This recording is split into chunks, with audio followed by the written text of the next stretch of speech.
once again, another Knicks season about to kick off. It's nothing but orange and blue skies. What's going on, family? It's the villain here, hosting another episode. I love doing these shows with my guys. Always we either preview or we have a post-mortem on the season. But now we're doing the preview. We're talking about New York Knicks on the Executive View. The Executive View presents Orange and Blue Skies. I am the villain, as I said. I don't do this alone. I bring in my crew. I bring in my guys. Talk Knicks with me, fellow Knicks fan. Because Chandler knows that we're surrounded by Rockets fans. They want to launch stuff. We don't launch stuff. We're Knicks, baby. We do it big in here. We do it real big body Knicks. I don't do this by myself. I got my guys. Anthony in the building. Anthony, what's going on, brother? Hey, good to see you, man. Happy to be here. Thanks for having me. How you been? Always. I got my main man, Joe T, New York in the building. What up, Joe T? What's up, Barrett? How you doing, man? I am chilling. I'm doing great. I'm living the dream. And Unc in the building. First time with us, hanging out, doing the Knicks show with us. He's in the building. Chandler, what's going on, bro? Not much, man. Appreciate you guys letting me hang out. I know I don't come around a lot. There's a lot going on in upstate New York, believe it or not. Absolutely. But listen, you're in New York. I'm in Connecticut, so it doesn't count. I don't really get to be a New Yorker, but I get to pretend for once in a couple. Just Channel knows I love messing with. That's my aunt right there. But listen, I can't imagine the feeling that us Knicks fans are having right now as we approach the 2025-2026 season. I haven't been this excited for a Knicks season in a long time. Like last year, you had, okay, we got Cat. We made the trade for Mikal Bridges. We do some things.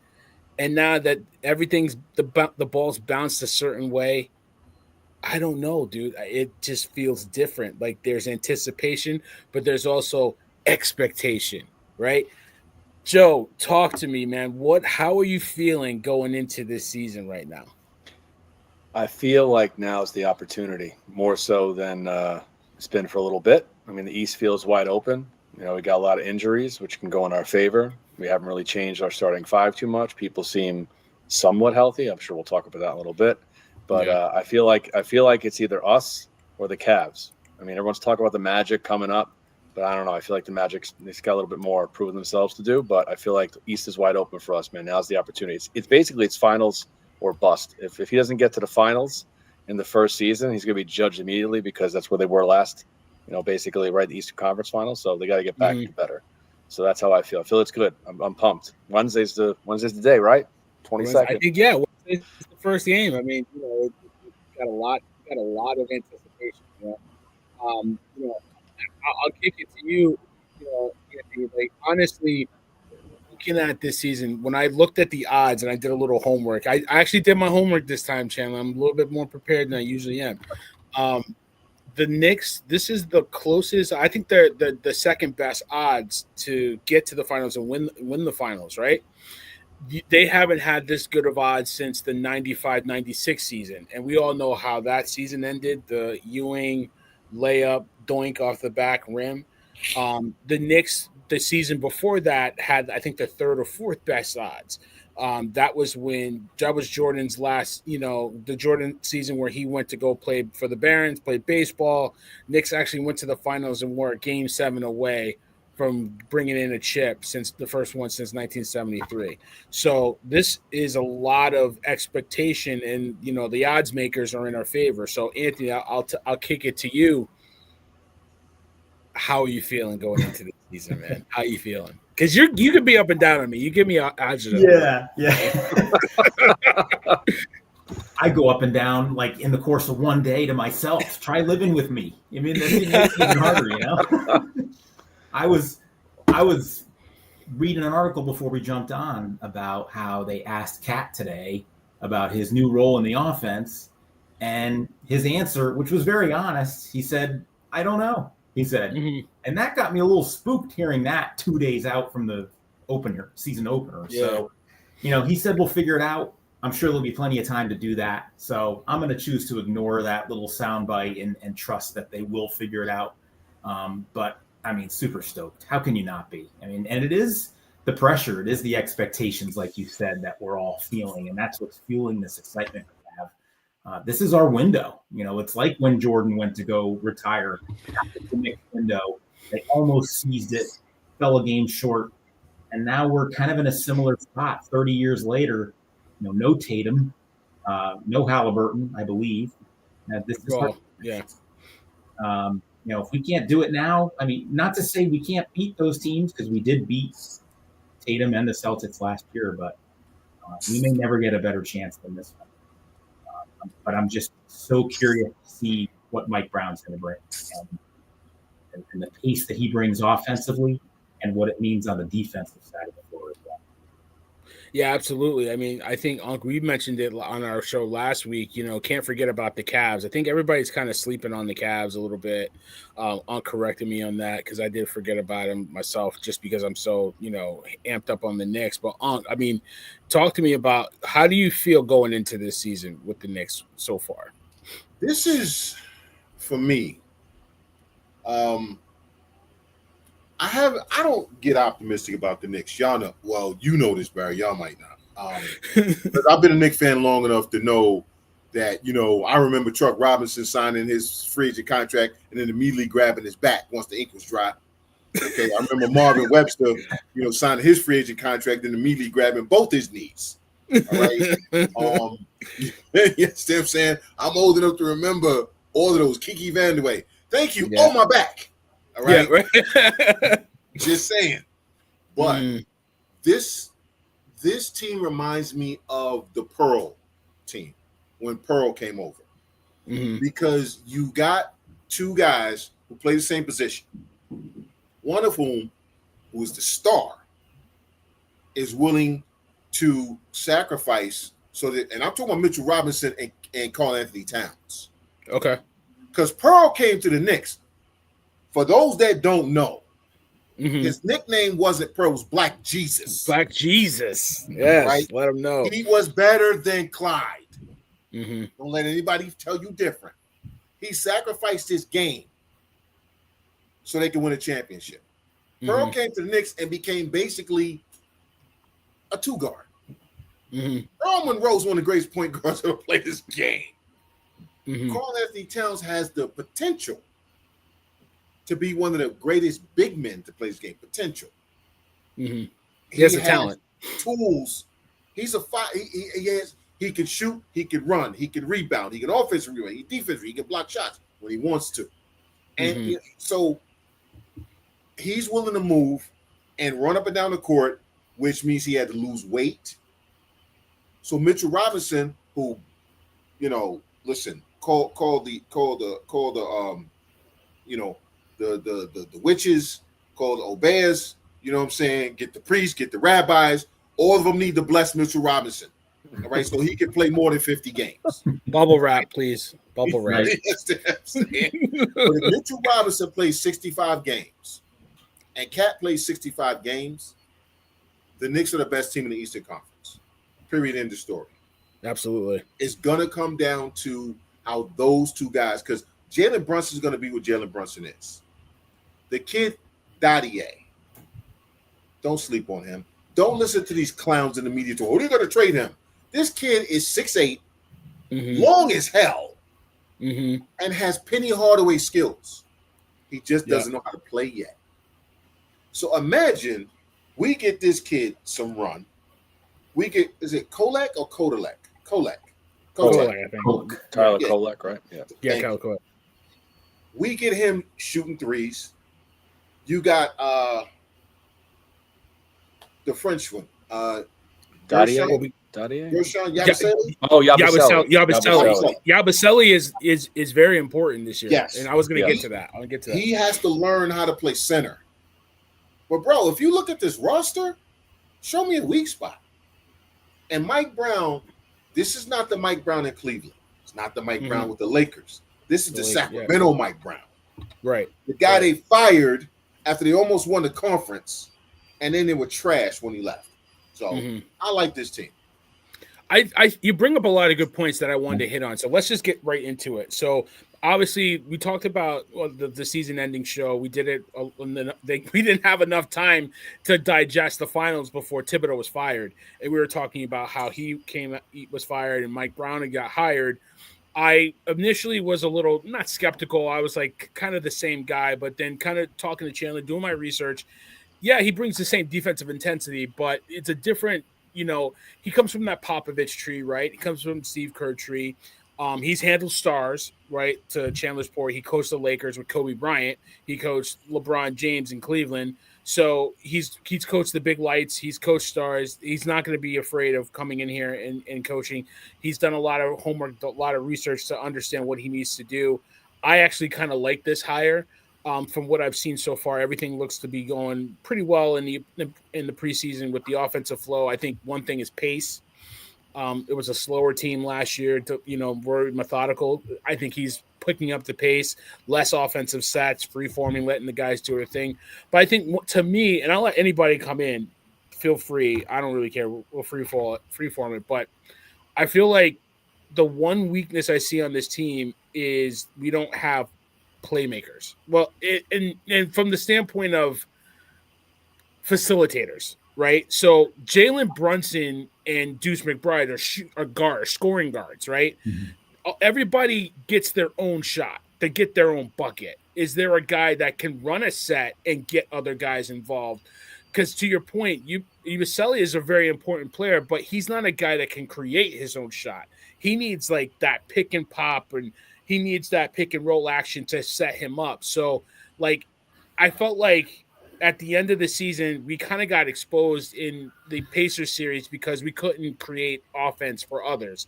It was Brunson, and then Brunson, right? Mm-hmm. So anybody can answer it. Is that going to be an issue this year, or is that an issue for like later on when you face the good teams in the playoffs? I'm not as worried about that this year, Barry. I think Mike Brown's going to unlock the offensive potential. I think he's going to be more creative from an offensive standpoint than Thibodeau was. I agree with you. Tibbs would ride Brunson like there was no tomorrow. I think Mike Brown's going to do a better job bringing balance to the offense. My concern is on the defensive side of the ball. I don't know what we're going to get on the defensive side of the ball. I think some of Mike Brown's defensive metrics in Sacramento were not great. I don't think he had the. I don't think. Did he have the athletes for that? I'm sorry.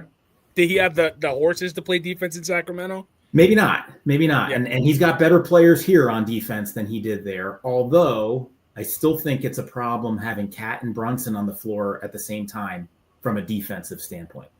That's a liability for us defensively. See, Cat can play defense. I think in Minnesota he wasn't asked to. Yeah. Because they had Gobert. Thank you. Gobert. Yeah, it's a lot of head trauma and early dementia. No, it's all good, man. So I got you, man. It's the Giants. It's the Giants and me. I don't know. Appreciate it. If you see me hesitating, feel free to fill in the blanks. But I don't, because I remember Karl Anthony Towns in Kentucky. Mm-hmm. I remember that Karl Anthony Towns. His only job was to play defense. He wasn't an offensive player. Right. It was I forget the other center who went on to be basically a role player in the NBA. He was the offensive center. Karl Anthony Towns was defensive center.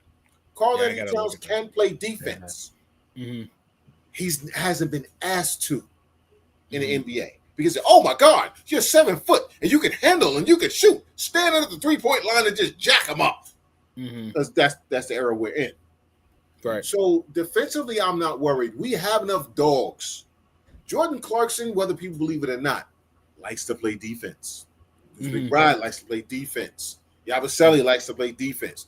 Mitchell likes to play defense. Josh Hart likes to play defense. Mikal Bridges likes to play defense. I just named 7 guys. Anunoby likes to play defense. Oh my God, I forgot how to forget that. Anunoby loves to play defense. Yeah. Right. The kid Dadier, the kid Kolek. The only way they're going to get minutes is if they play defense. So they're going to play defense because they want minutes. Right. So if we have a 9-man rotation and 7 of them are defensively oriented, I can live with the 2 guys that don't want to play defense. I can live with that. Okay. You know, with the playmaking, how Mike Brown runs his offense is whoever's open, give him the ball. So as long as guys are willing passers, we got 5 facilitators on the floor because he doesn't run set plays. That is an issue I have with him. I'm going to say that right now. Okay, so 10 games in, when y'all hear me talking about Mike Brown's a clown, I'm telling you. Right? I already know it's coming. 6-4. Chandler's like, get rid of him. Get rid of him. But I'm a Knicks fan. Right? You get like 3 games, bro. Yeah, that's it. Right. Yeah, right. But he doesn't like to run set plays. He said that. So what we're gonna have is a lot of, I say through the first 10 games, a lot of dysfunction until guys get used to it.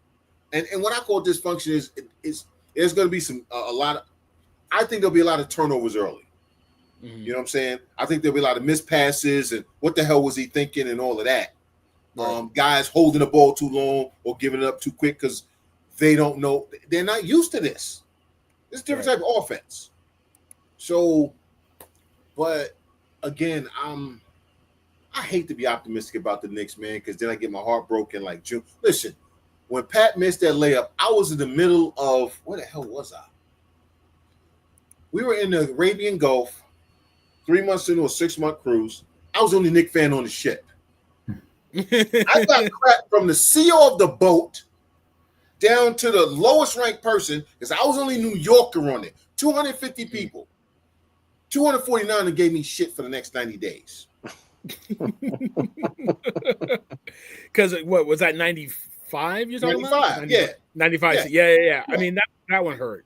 That one hurt. I mean, and we all talked about it. He was hurt that series, and he still got us there. And they, I don't want to. It hurts my heart. I don't want to go there. I'm not gonna do it. But no, I mean, Joe, what do you think? I mean, is that an issue? Is not having facility? Is there better issues that I'm not thinking about? Like, what do you think? I'm going to give you point counterpoint. I'm just going to throw all the thoughts in my head out at once, right? So I think that it could be an issue at first if there's not. What does Brunson average? Like 5 assists a game? What do you average last? Like 5 assists a game? I think his assists went up, right? His assist numbers went up. Yeah, they went up. But what are they? They're not like Halliburton, averaging like 10 a game, or like Morant averages like 8 a game. I mean, he's not there. So if you have a combination of the assists not being high to set people up, you have a free-flowing offense, which is basically make everyone create stuff. How does I don't know how that's going to play out. Like, you might have people trying to dominate the ball again. So if Brunson is a dominate, score first point guard, what happens if he takes this free reign to, okay, I got the green light to just continue to throw shots up and light them up? I mean, there's that. That worries me a little bit. But considering that the East is wide open, and he's not going up against the Halliburton, right? Tatum is not there. He's going to have more free reign to dance around the perimeter, right? It might not be, but I think, I agree with Chandler at first. I think there's going to be a little chaos to the beginning of the season because I don't know how they're going to mesh together. I don't know what's going to look like. They're all running now faster. Remember, I think I said last time we did this podcast, I think I said that Brown was like, when he was on Sacramento, was the second highest pace in the league. So you got that combined with free-flowing offense, guys trying to learn a new system, Towns being told he has to learn positions 1 through 5, right? Which I still don't understand why you'd have to learn positions 1 through 5. You're not gonna have him guard your point guard. So I don't understand that. So I'm a little confused on what I'm going to see in the first couple of games of the season. But to be fair, these are big boys. They've played a couple seasons together now, right? They know how each other likes to play. I would assume instinct's going to take over. They know Anunoby likes to go for those corner threes, so they're going to look for that. They know that Bridges is going to be good on defense. They know that Towns is going to get doubles most likely, right? Robinson's going to be your offensive rebounder. So I think people know what their role is. I just think they know what their role is and what this is supposed to be yet. Like, they know what they need to do, but they don't know maybe when or how they need to do it yet. So I'm just worried about that, the when and the how. They know what, maybe not when and how. That's what I'm worried about. Yeah, I think that's fair points, guys. I mean, like, to me, I like to have that pass first point guard, but honestly, to your point, if you're playing a free form offense without any sets, It's really just move around and hit the open guy. And I think Tibbs' offense was kind of restrictive, and it restricted Bridges a little bit. I think Bridges was frustrated with the minutes. Honestly, I think that was probably the tip of the iceberg. I felt like they were all frustrated with the offense. I felt like there was a reason why Cat and Brunson didn't play well together, because Brunson was ball dominant, and that was what the offense called for. I don't think there's any reason why those two can't play on the same court together offensively. Why not? You know what I mean? Like, they would make each other better. So I totally agree with you guys. I think it maybe it's a lot to do about nothing. I think Malcolm Brogdon would have been a nice little pickup. You know what I mean? If he would have stayed and wanted to keep playing, I feel like he could have been that guy. But honestly, I don't know if there's I don't know if there's enough minutes to go around. You know what I mean? Because you got your five, you got Brunson, Anunoby, you got Bridges, you got Cat, you got Robinson, who you got a bubble wrap. I mean, you said 64 games. If I get 50 out of Robinson towards the end of the season, I'm happy. Yeah, we're good here. But you know what? You got to feed him too, right? You got to give him lobs. You got to get him involved. Yeah. But those are your five, right? Then you got Hart, you got Deuce, you got Clarkson. Yep. That's 8, right? So then Shamet might be your 9, but the center has got to be Yabusele. That's right. Yabusele, he's got to be your 9, because he's got to spell the bigs, especially when foul trouble comes, right? Yeah. So so you got Yabusele, you got Clarkson, you got Deuce, you got Hart. That's 9. That's why Dadier becomes important at 6'8" and being long, because he can be what he could turn into, what Ben Simmons should have if Ben Simmons actually gave a damn about basketball.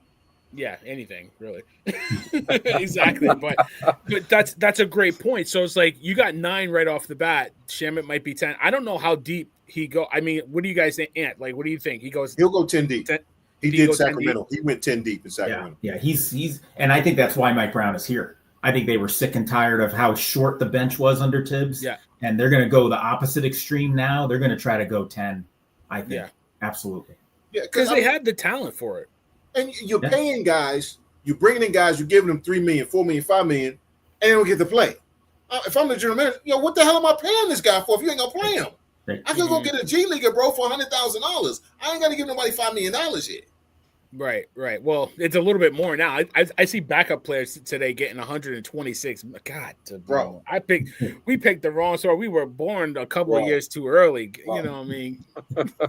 I could sit in the corner, drain a couple of threes for $100 million. You know, listen, I can show up at practice, right, and it hurt my ankle before every game. Give my check. Give him a check. but Joe T, how deep do you think they're gonna go? 10? You think 10 deep? I mean, I feel like they got the names, man. They got all these big signings. I mean, they were saying that Yabusele was like the steal of the offseason in terms of signings. So you got to play this guy. You got to play him, right? I mean, after that, who's your big? I mean, that's so to your point. You guys are saying like it's Robinson and Chandler, and then it's him. There's no other huge guy in the team, right? And he's not even he's not even a big guy. He's 6'8". I mean, it's big in nowadays, but he's not like 7-footer. So I think they do have to go. But you know what I was thinking as you were saying this?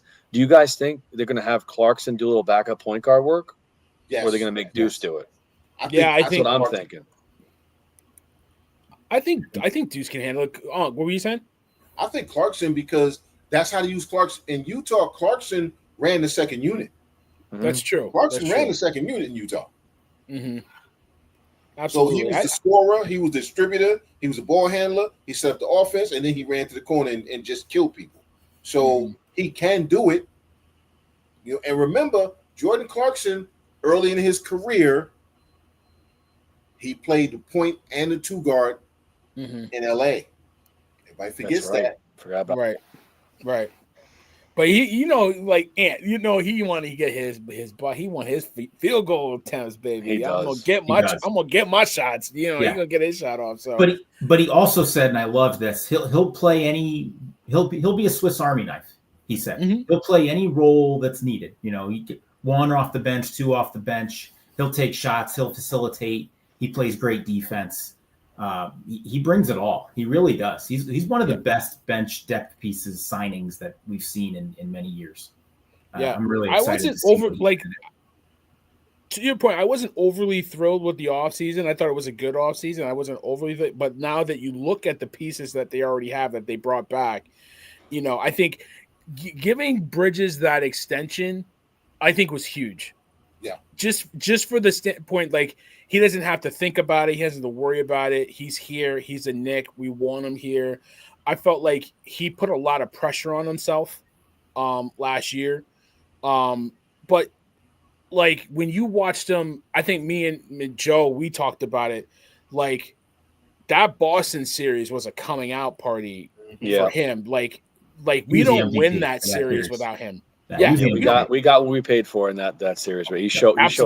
He's definitely put to bed all the talk about was this trade worth it. That put all that talk to rest. Right, absolutely. And it kills the Giannis talk. Okay, it kills the Giannis talk too because let's be honest. If they trade for Giannis, every player not named Brunson we just talked about has to leave. Mm-hmm. So then we have Jalen Brunson, Giannis, and who? Yeah, it's a Carmelo Anthony trade all over again. We can't do that. It's not. And I said it last week on our show on Total Sports every Tuesday, 9:00 p.m. Eastern Standard Time. Shameless plug, but I said it.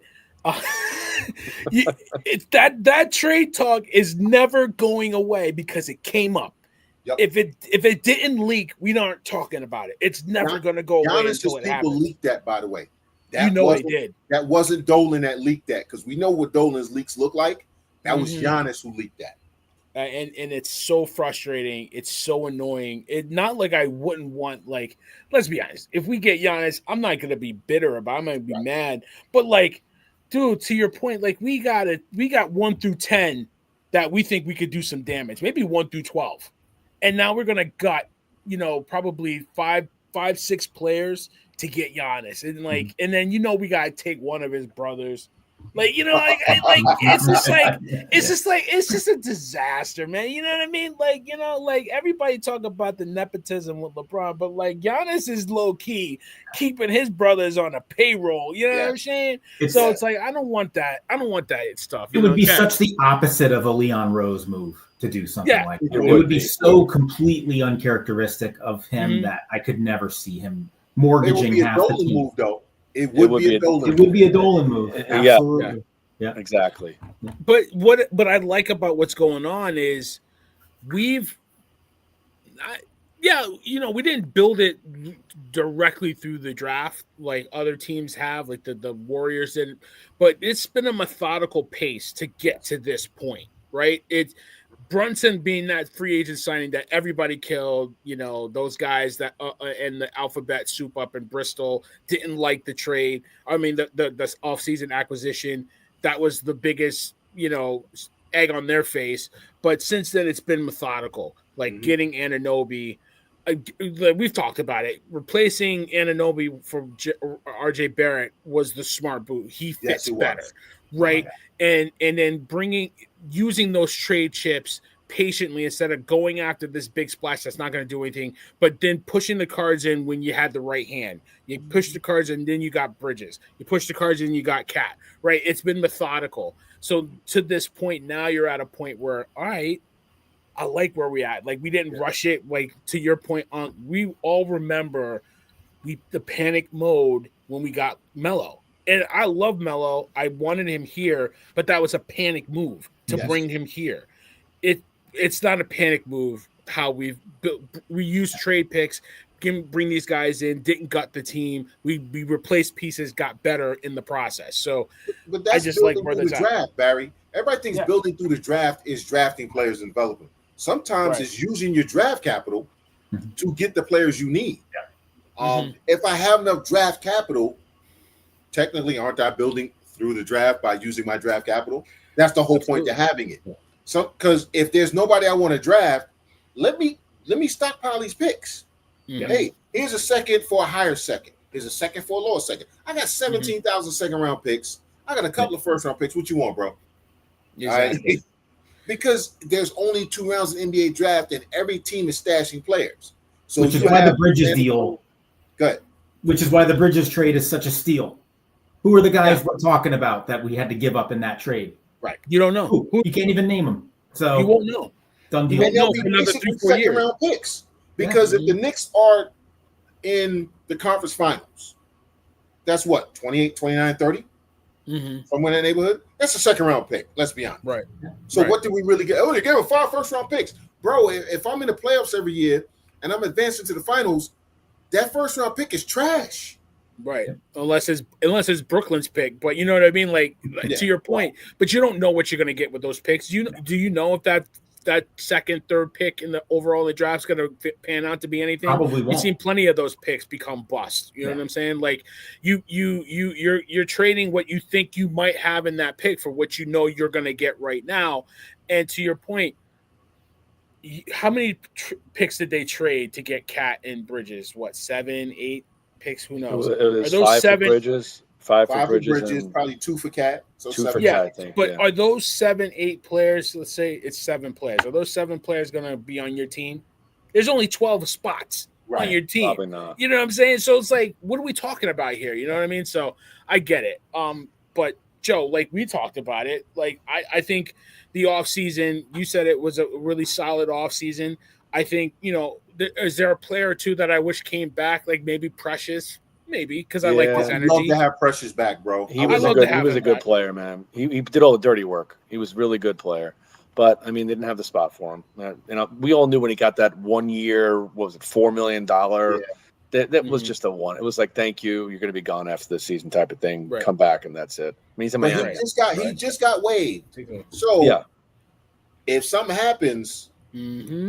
Okay. I didn't know that. All right. There you go. Yeah, he got waived. Okay. I like him. Maybe come back. Yeah. Yeah, we'll see. We'll see if I mean he got released by the Heat. That was 2 days ago. Good pull out of that. We'll see what he wants to do. I think he is a player that the Knicks fans embrace. They like him.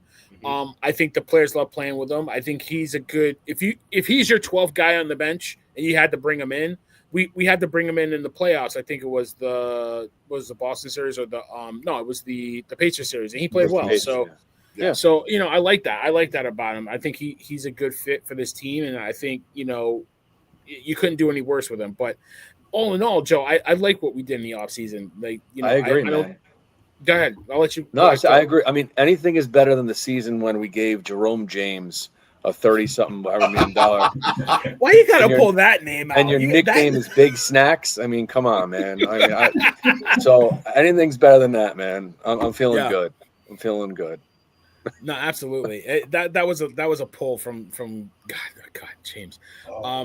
That team was trash. That team was. They were trash. They were horrible. That team was bad. Lou Amundsen. Remember Lou Amundsen? Lou Amundsen was on our team. Langston Galloway. And then he went everywhere else and balled out. Yeah, absolutely.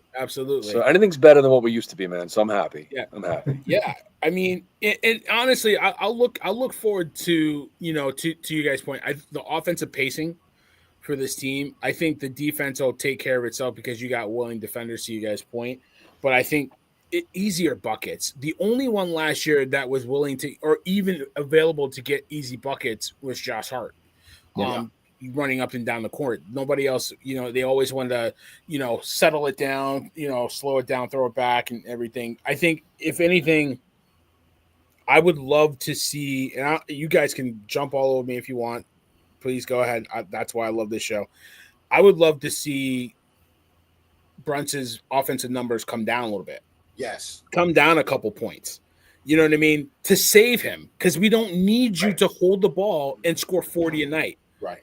We don't need you to do that. Like, am I wrong? Go ahead. Anybody? His biggest strength is sometimes his biggest weakness, right? Because he's so fearless and he wants the ball in every clutch situation there is, and he believes he's going to come through every time that he just commands the ball. And he's got to learn that you don't win a chip that way. You win as a team. Even SGA needed the help last year, winning that. He couldn't do it all by himself, and he's an MVP.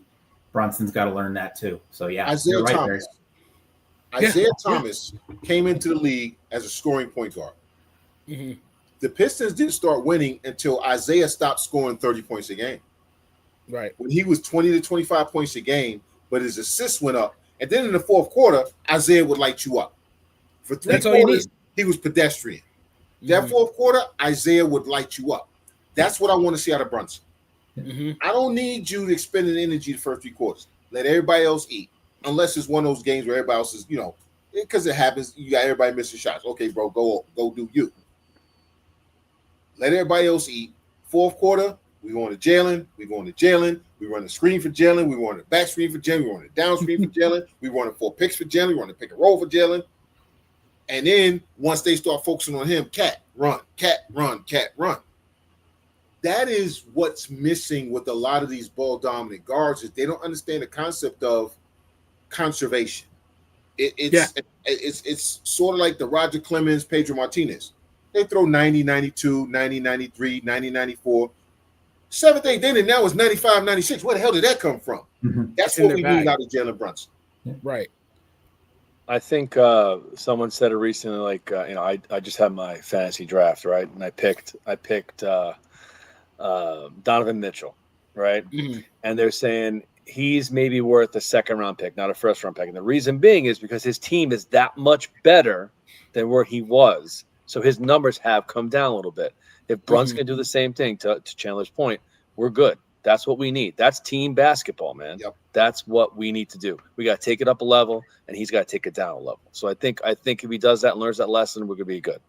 It's the Earl the Pearl effect. Yeah. If he can come down and not even sacrifice his game, but just I felt like, and I don't think we talked about it, but me personally, I felt like he got worn down by his own. To your point, Anthony, he a victim of his own game. He wore himself down. Take the ball out of your hand, rest a little bit on offense. You got other guys that can score. Bridges looks like he wants to score. I like what I've seen from him in preseason. Anunoby can give you 15, 20 if he wanted to. Cat, obviously, he's an all-star. You don't need to be with the ball in your hand taking those bumps because Detroit series, I didn't think we were going to get past that series because they ran big guards at him and wore him down. Big guards wore him down. We don't need that. No. If you want to wear people down, do what Steph Curry does. How often does he have the ball in his hand running the offense? He's coming off screens, running off the screens. Do that because I don't know if you guys noticed, Big Brody Brunson looks a little slimmer. He lost a little, he did because they got to run for Mike Brown. Guy. Yeah. That's right. And running the offense that Mike Brown is going to want you to run, being that pace, you got to get in shape. So I hope that is a testament of where he can take his game. Don't be so ball dominant and wear yourself down or let a big guard wear you down because the Pistons, I forget the guard's name. I can't remember, but they picked had up Cunningham, they had Beasley. They was running bodies at him. But that also is a function of Tibbs. Because Tibbs is like, give the ball to Jalen. Yeah. Tibbs, what play we running? Get a ball to Jalen. But Tibbs, there's 3 guys on him. What play we running? Get a ball to Jalen. Exactly. Tibbs, can we run something else? No, get a ball to Jalen. That's our best offensive set. I think Mike Brown's determined not to repeat that mistake. Yes. He understands what we're all saying, that there has to be balance. It can't all fall on Jalen. No. And those offensive numbers are going to have to come down a little bit for the betterment of the team. I think Mike Brown understands all that. And the usage, you can't do it. Minutes distribution is going to be, besides that, it's going to be a big thing. I think that combined with what we're talking about is going to really be the big difference thing. Too, because Tibbs didn't trust anybody. He didn't trust anybody but his starters. I mean, go ahead. I'm sorry. If you look at De'Aaron Fox, his minutes with Sacramento before Mike Brown and while Mike Brown was there, he was ball dominant. Remember, he was the only one handling the ball. He was the only one shooting. It was De'Aaron Fox, Domantas Sabonis, and basically that was it. That was their offense. It was 2 guys. Mike Brown went there. Keegan Murray started flourishing. All these other guys, you started hearing about all these other guys.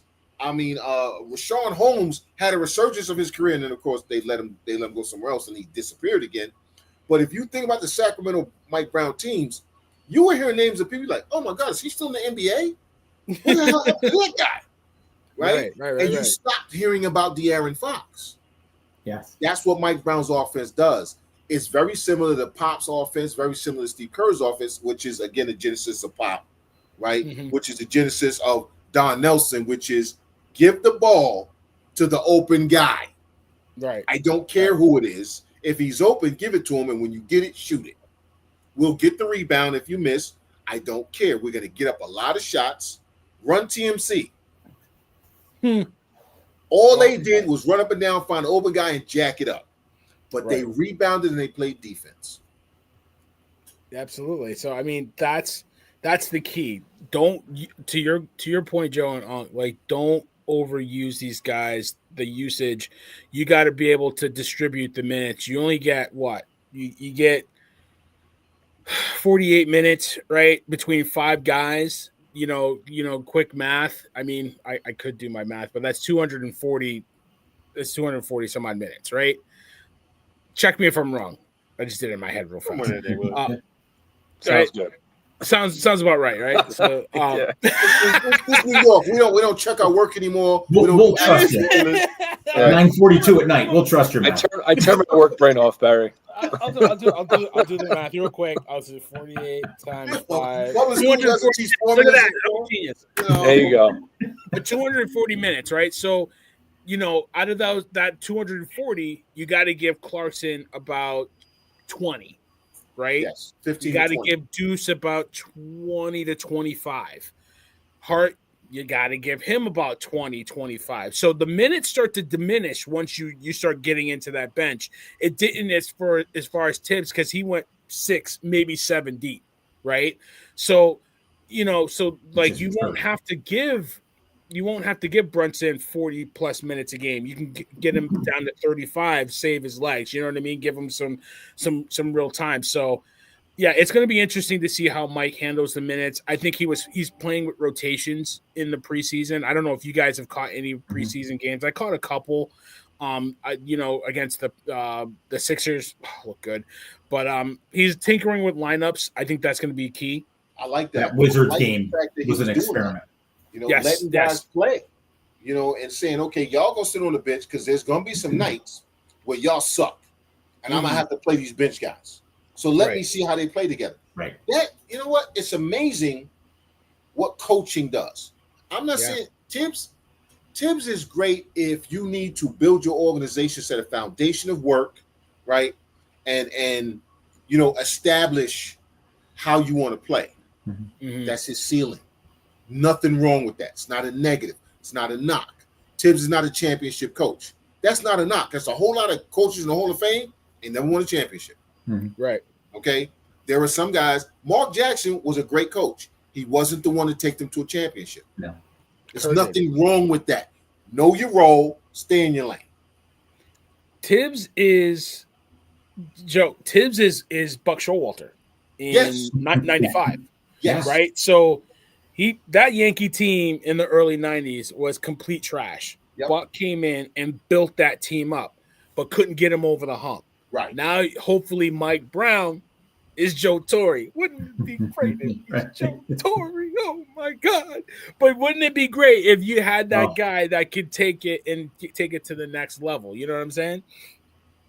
Yeah. I mean, absolutely. Remember, it was Clueless Joe. It was Clueless Joe when he came. Yeah, because before he came with the Mets, he sucked with the Braves. Yeah, right.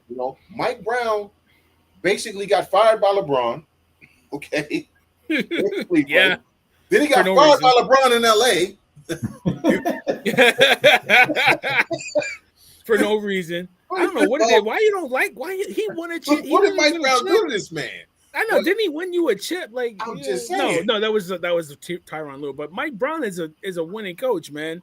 Right. Like, he's got 20 years experience coaching up. Like, to your point, on just really good, some really good coaches in here. So I don't know what you got against him, but hopefully he'll be the guy to get us over the hump. I mean, like Joe. I mean, we talked about some teams that you mentioned the Magic and all these other teams like.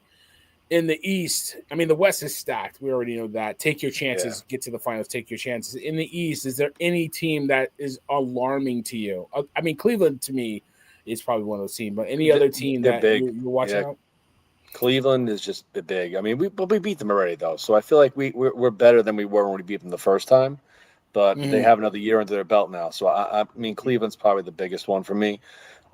Magic are sneaky good, man. I mean, Paolo's pretty damn good, man. Oh, Suggs, I think Suggs is injured, right? Was he injured again, recently? yes, he's always He's again, injured. right? So he's out for a little bit, but he's a good defender, man. He's sneaky good. Mhm. They got rid of Cole Anthony. I think Anthony's gone. They got those twins, those fake twins, right, on the Magic, right? They have the Franz Wagner and Mo Wagner guy. Mo Wagner. Yeah, Franz Wagner is no joke. He's legit. Very He's underrated. legit. Very underrated. He's legit. So I'm worried about those two teams. Outside of that, man, I mean the Hawks. Actually, I'm sorry, I forgot the Hawks. I feel like they got Porzingis now, and they got who's the other guy? Is Porzingis healthy? Is he gonna be? Is he? I healthy? think he is healthy until like 10, 20 until games next week. Yeah. Until next week. Yeah. So I mean, the Hawks might be. I think way better than they were last year. I mean, Trae Young loves to fucking destroy us at the Garden, so he looks forward to it.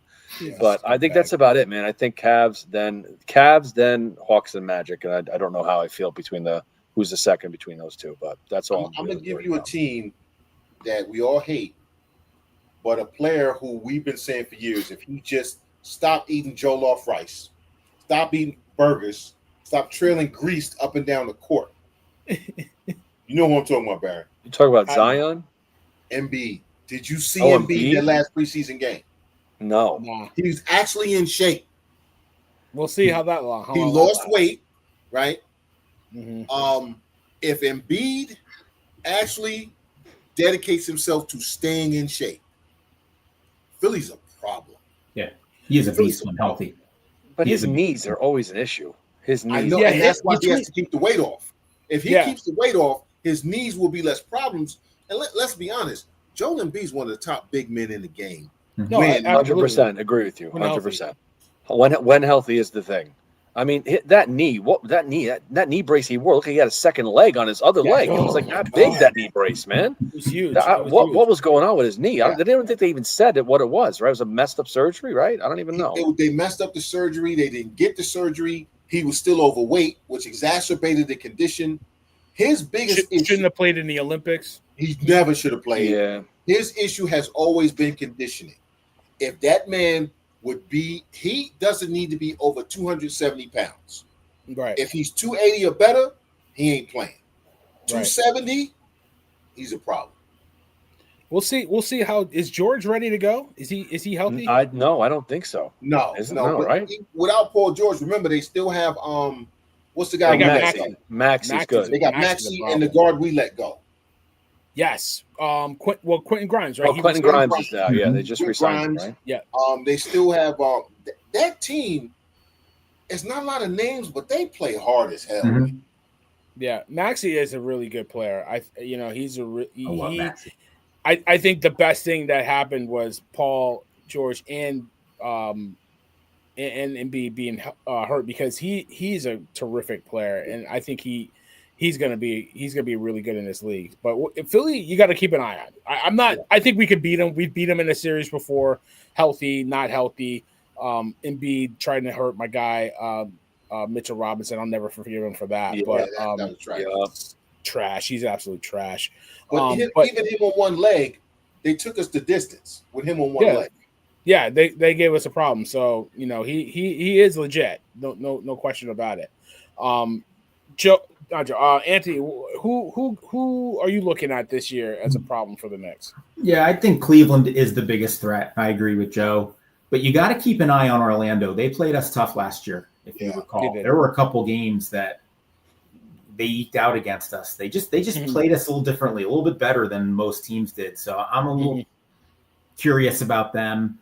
And, don't sleep on Boston and the Pacers. I know they're shorthanded, but their championship DNA. Simmons looks good. I think Boston just figures it out. Brad Stevens just knows how to put a team together. Indiana's got other players. It's not just about Halliburton.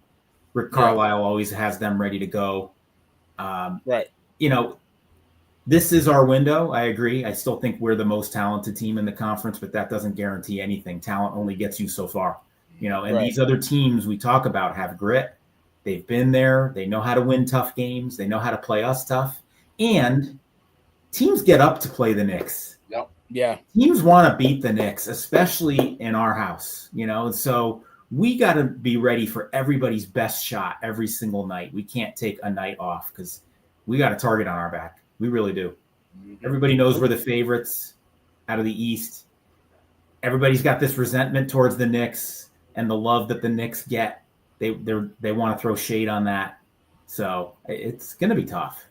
I feel like the Knicks, because of our odds and what we're bringing up the team back and all that stuff, I think we do have a target on our back. Everybody, to your point, gets up for the Knicks, and especially when you get to the Garden. But I think this is different now. Like, we're not the hunter; we're going to be the hunted, right? Like, we're not the Knicks teams. Like early Tibbs, couple of years, we made the playoffs 4 or 5 years out of when he coached, but nobody expected us to be that good. Now everybody knows, like, this is a team. Like, they're not that same old Knicks. They don't get that. I like to say they don't get that 12 o'clock Christmas game just because they're playing in the Garden. No, they're gonna get that 12 o'clock or that 3 o'clock game because the Knicks are pretty damn good, right? Yeah. So, that's what we're going to come up against. To me, I don't know about you, I think you mentioned the team, but like the Pistons worry me. They are getting I forgot better. to mention that. Yes. They're getting better. They got the athletes. Cunningham, yes. He's really starting to put it together. I really liked what I saw from him in the playoffs. Like, he's really starting to put it together. Yeah. Bradley's a solid player. I felt like he struggled towards the end of that series. I don't know why. But it's, to me, like, the Pistons, that team is really going to be a problem. And they didn't even have was it Ivy hurt? Ivy was hurt, right? Yeah, and Jaren Duran did not play well, and he's going to play better. The team I forgot to mention, Chicago, with that young European kid. Yes, you did mention that. You did mention Chicago. Listen, if they put it together, they're going to make somebody very uncomfortable. Yeah, they got some young pieces. Good. Giddey's good. No, I would say Josh Giddey's really good. Yeah, he is. He is. Yeah. So, I think the thing we should all remember is, like, while we're sitting here saying it's our time, our window, all those other teams are thinking the same thing, man. Yeah, that's right. If you're like the Magic and you're the Cavs and now you're the Hawks, you're like, the East is open for us too. So we got to remember that. We're not the only team saying this stuff. Mm-hmm. They all feel the same way, and they all have the pieces to try to prove it, man. That's why everyone retooled. That was why it was huge for some of those teams to get those signings, because there's Milwaukee. There's not. I mean, Miles Turner, okay, but besides that, like, what they got? I don't know. Yeah. So I feel like all those other teams are thinking the same thing. So and they won't be under the pressure that we'll be under. Yeah, that's true. We're not that cute story anymore. Nope. Now every success and every failure is going to be amplified now because of all the expectations. Yes, that and our football team sucks, so they're going to get a lot of back page. Right. Who do we have that has won? See, I always go back to this. If you have an organization or a franchise that hasn't won, you need to bring in people who have. Yeah. Mm-hmm. Players, not just coaches. Mm-hmm. We don't have any players who understand what it is to play with expectations. We don't have any players who understand what it is to win while playing with expectations. Because it's levels. It's first, you got to learn how to win. Then you got to win. Okay, now we expect you to win. You got to learn how to play with expectations. Now you got to win while playing with expectations. Right. Great point. Well, you got to win when everybody's against you. Yeah, I don't know where we are in that curve. Because you could look at the Villanova boys. They won in college, but that's a different animal. I mean, it's pressure won and out in college, and they did it twice at Villanova. Mm-hmm. It's different in New York in the NBA. It's a different kind of pressure. But I feel like this team is really focused on the 16 games they got to win, after March or April, right? And Chandler, you're absolutely right, but I would just say, did the Thunder know how to do that before last season? Well, they had some veterans who understood, like Steven Adams, for all the crap I give him about being 8 billion years old. He's been on teams where he understood where they had to win with expectations. Right. I just don't know who that is on this team. But they went through it, right? They got knocked out, and they learned a valuable lesson from that. So, I agree with that point. But I just feel like You're right. I'm sorry, Steven Adams was in Houston. You're right. They didn't have anybody. You're absolutely right. I'm sorry. But I'll tell you I what. feel like If we can win the cup, maybe we get a little bit of some confidence. We lost the cup the last 2 years. Well, we didn't even get into the cup. The damn what was it? The damn Hawks or somebody beat us. Somebody Right? eliminated. We haven't gotten anywhere. We need to at least win that, man. I mean, if we can't win that, how are we going to win I the don't finals? care about that. But you know what? Cup. Yeah, because the Thunder won the cup, didn't they? They won the cup, didn't they? I think so. Did they win the cup? I don't remember. I don't even know. I don't even care. That's how meaningless I don't it even is. care. It's like, Adam Silver, find a different way to make your overpriced players play hard. Figure it out. You know what I mean? I'm just saying, if they can take that seriously and win something when they're on a little bit of a stage, it's like a tune-up. You know what I mean? For June, if we get that far. It is. It really is, because you're playing for something. Exactly. And you get to see how guys respond when the pressure's on. When, okay, bro, this matters now. You know what I'm saying? Are you going to show up and get the details right? Mm-hmm. Okay, I don't care how many points you score. Are you going to block out? Are you going to make the right pass? Are you going to box out? Because the details is what's going to kill you. Well, I think that's another reason they brought in Mike Brown, was because of his championship experience. Yeah. To help bring that to a team that doesn't have it, right? Yeah. And I think the best thing that happened to him was losing in that Eastern Conference Finals, because that stings. You know what I mean? Like, you got really far. It's one thing to win one series, but when you win 2 series and you get that it's really that halfway point, right? You're 8 games in, you got 8 to go, and you had all the expectations and you blew it. You know what I mean? So, what was that, Glenn Glary Ross? Like, you blew it. Al Pacino, not Al Pacino, Robert De Niro.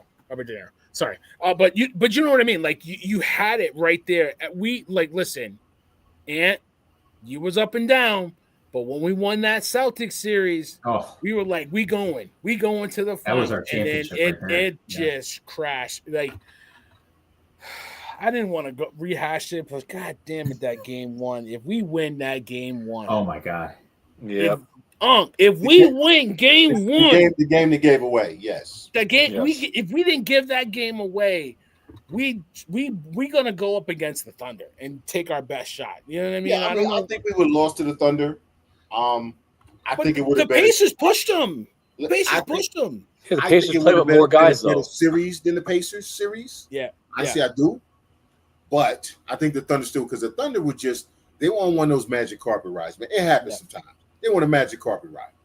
And one thing we didn't talk about, the Pacers were a bad matchup for us last year because of the pace. Yes. They were a bad matchup for us. Another reason they went and did what they did this offseason. Absolutely. They want to try to keep up with that pace. Yes. Absolutely. Because now you can match TJ McConnell off the bench. Because Jordan Clarkson can score just as much as TJ McConnell. I hate that little. I don't know. He's that little annoying little dude, but he can ball. McConnell has been killing us since he's been in the league. I don't care what team he's been on. He was on the Sixers. He would come in games and kill us in the regular season. TJ, I don't know what he got against us. Okay, honestly, that's the only time you hear his name is when he plays against the Knicks. Suddenly he's going off. I don't know. He must have had a long layover at JFK or something. And don't want to. That's what New York. No, I don't know what it is, but like he just go ballistic on us. But like, and he's a good little player. So he is a good player. Yeah, he is. So yeah, it was a bad matchup. And when we tried to run with them, they ran us out of the building. Yes. So to your point, and like, now you're at that point. You know, now maybe you can run with these guys, right, Anthony? So we'll see. We'll see how it goes. But I'm just excited. I'm just excited. It's orange and blue skies. Like I said, like it's been since we said it at the end of the season. You know, knowing that Tatum was going to be out, knowing that Halliburton was going to be out, like we have a chance, and now it's here, and like it's 94 all over again. Like when Jordan left, I got my Jordan picture right here. That's my cousin, but like that feeling of like maybe we could do something. Maybe we could do something. And it's like that '94, and we took it all the way to the finals. Even though Joe, we know, that '93 team was better than '94 team. Yeah, but it all came back to Sam Cassell learning how to play point guard as Derek Harper. Derek Harper taught him so many lessons in that game, and Sam Cassell, little did we know, was a quick learner. Yeah, absolutely. So, but it's just that I feel like '94 all over again. So hopefully we can get it done. I'm excited. I don't know how you guys feel. I'll bring it around the room too and let you guys get your last bit before we get on out of here. I love doing the show with you guys, Anthony, Joe, Chandler. Always love doing shows with you. I'm glad you came for Orange and Blue Skies the first time, but you got to come back because this is what we do. We love it. We love talking our Knicks, man. But I mean, Joe, give us a shout. What do you think for the Knicks? How are we gonna do it this year? What are we gonna do? And whatever you want to say. I'm just gonna say I'm pumped. Let's go Knicks. I'm happy to see what transpires the first couple of weeks. I think it's going to be telling by November how we are going to pace for the rest of the season. I mean, all good things, man. I got really nothing negative to say. Maybe I'll have something negative to say next time we do this, but as of right now, I'm going to keep it positive and just let's go Knicks. And thank you for having me, man. I appreciate it as always. Absolutely. We got to do at the All-Star break. Everybody else want to talk about, All-Star. Listen, I hate the All-Star game. I hate it. I hate the whole weekend. So I spend that time to lament on how my Knicks are doing at the halfway point. But I appreciate you, Joe. Thank you so much for coming through. So, Anthony, talk to me, man. Give me a plug. Give me a close. How you feel about that Knicks this year? Yeah, I feel good. I'm excited. It's so awesome to have the expectations, and it's so awesome to be the front runner in the conference. And I think we got to bring our patience a little bit. I think there could be some growing pains in the beginning. I would say to any Knicks fan, don't pass too much judgment the first few weeks, maybe even the first couple months, right? Me kettle, because you'd be the first one texting. And I need to tell myself that. You're right. Because I'm going to be the one texting Barry on like the third game of the season. Blow it up. I'm done. When the baseball season started. I gotta hold it in. I gotta tell myself, don't do that. It's a new regime. We got to give it time, and it's a long season. And sometimes it takes half of a season to figure it out. Right? Yeah. Sometimes it takes till January, February to really establish your identity. So just be ready. We may not get the quick satisfaction, but I'm excited. It's so nice to be in this spot, to be, a championship contender after all those horrific years we were talking about earlier. And I can't wait to keep talking about it with you guys. So, absolutely. So we'll catch you. I appreciate it. We'll see you at the midway point. We'll definitely do another orange. We love doing our Orange and Blue Sky, so we'll definitely do it then. So appreciate you, Anthony. Thank you. Right. Chandler, I appreciate you. I appreciate the pat. You got to dress the dog. You got to get a little orange and blue on the puppy too, man. You got to get a little. You know what I mean? Put a little orange and blue on the dog. I'm gonna get him a Knicks jersey because Stewart, he thinks the Knicks are gonna go all the way. I'm telling him he's crazy. And like you said, honestly, because we Knicks fans, by the third game we gonna be on the ledge. Mike Brown's got to go. Leon Rose is a bum. Jordan Clarkson. We need to murder him in the street. It is what it is. Patience is going to be required this season because this season is going to be a marathon, not a sprint. Yeah. Right. Let's see where the Knicks are in February. Mm-hmm. Don't pass judgment until February. Right. I think it's going to be struggles, like everybody said, but to me, this is one of the most complete Knicks teams since the '94 team. Right. It really is. It's one of the most complete teams. If you go, position by position. It's one of the most complete teams we've had. Good God, how many years ago was that? 30? Yeah. 30. Yeah, about 30 years ago. Yeah. So, other than that, man, appreciate being here, man. And he has gotten up, so I got to take him out. Yeah, take him out. Go do their thing, man. I appreciate you. Bro. Thank you so much for coming, man. Listen, I am so excited for the next. Thank you, Joe. Thank you, Anthony. Thank you, Chandler, for coming through. Another great show doing Orange and Blue Skies. Love doing the show with you guys. Love doing the show with everybody. We got shows throughout the week every Tuesday, which is our Total Sports show. We'll be back at Tuesday, 9 o'clock Eastern Central Time. Wednesday with the wrestling show, Backstage Business, every Wednesday, 9 p.m. Eastern Standard Time. And then this week there is going to be a Steelers show. Saris is doing the Steelers show. And then next week, we push those bums to next week. We got to do the Knicks first, and then they could do their little launch pad nonsense. Meh. They could do that later on, and they could do that next Monday. But they will be doing that next Monday, 9 o'clock Eastern Standard Time. You know how we do, man. Share the show, like the show. Follow us on socials. We're on Facebook, Twitter, Instagram. Threads, if you use that thread stuff, TikTok, we're there as well, posting content all week. We got a lot of exciting stuff we're working on for you guys. I can't wait for this season. Like I said, Knicks, baby, nothing but expectations. We going all the way, baby. We going all the way. Knicks, stand up. All right. Peace.